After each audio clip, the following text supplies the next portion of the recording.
बंदना जो कभी बंद न हो, वंदना का संग विच्छेद करेंगे।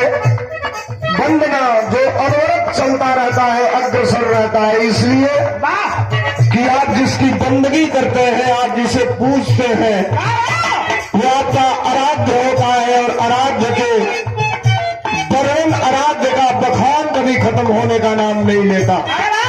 रात भर गवाई माई के रूप, माई के श्रृंगार का वर्णन खत्म न हुई। दास अंत में अपने वल्दियत का परिचय देखना बताऊंस का बताऊंस गई सही है देखे संदेश हो।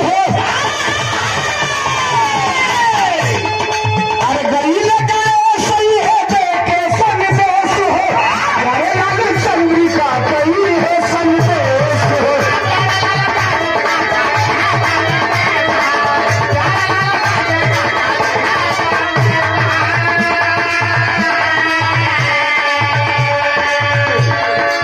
तेरा ही एक ऐसा दरवाजा है जिस दरवाजे पर दुनिया का हर व्यक्ति आता है।